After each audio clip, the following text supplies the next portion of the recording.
शून्य के आविष्कार से मानवता के इतिहास में एक क्रांतिकारी परिवर्तन हुआ, क्योंकि इसके द्वारा ही उच्चतर गणित का विकास संभव हो सका।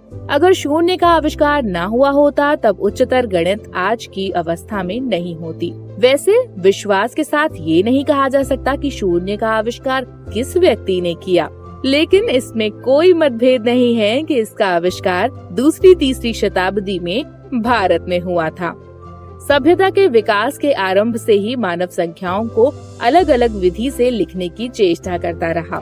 इसके लिए यूनान के लोग अपनी वर्णमाला के अक्षरों का प्रयोग करते थे। मिस्र के लोग उचित चित्रों द्वारा संख्याएं लिखते थे। रोम के लोगों की विधि बहुत ही जटिल थी। वे 10 के लिए x, 100 के लिए c, 1000 के लिए m, 1 के लिए i, 5 के लिए v, 50 के लिए l और 500 के लिए d का प्रयोग करते थे। वे 4 को i, v की तरह लिखते थे। अगर उन्हें 1648 लिखना होता था तो वो m, d, c, x, l, v, i लिखते थे। ये निश्चित ही बहुत जटिल पद्धति थी। वहीं ईसा के जन्म से बहुत पहले भारत में हिंदू लोगों ने संख्याओं को लिखने की एक उचित पद्धति विकसित कर ली थी, लेकिन उस समय शून्य का आविष्कार नहीं हुआ था। बाद में शून्य का आविष्कार हुआ और लगभग 900 ईस्वी में यूरोप के लोगों को इससे परिचित कराया गया।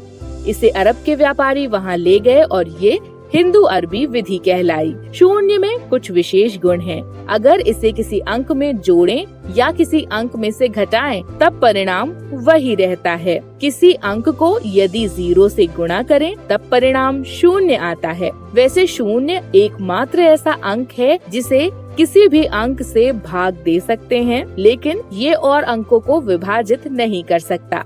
अगर हम प्रतिशत देखें तो ना ये अर्थपूर्ण है और ना ही निरर्थक है। वास्तव में ये संख्या निर्धारित यानी इनडेटर्मिनेट है। वैसे शून्य भी अन्य प्राकृतिक अंकों के समान ही है और ये अंकों में सबसे छोटा है, लेकिन ऋणात्मक संख्याओं जैसे -20 आदि से बड़ा है। किसी अंक के आगे शून्य लगा देने से ये उसके मूल्य में कोई वृद्धि नहीं करता, लेकिन उसके पीछे लगा देने से 10 गुनी वृद्धि कर देता है। उदाहरण के लिए 2 के बाद शून्य लगा देने से वो 20 बन जाता है और 2 से पहले शून्य लगने पर वो 2 ही रहता है।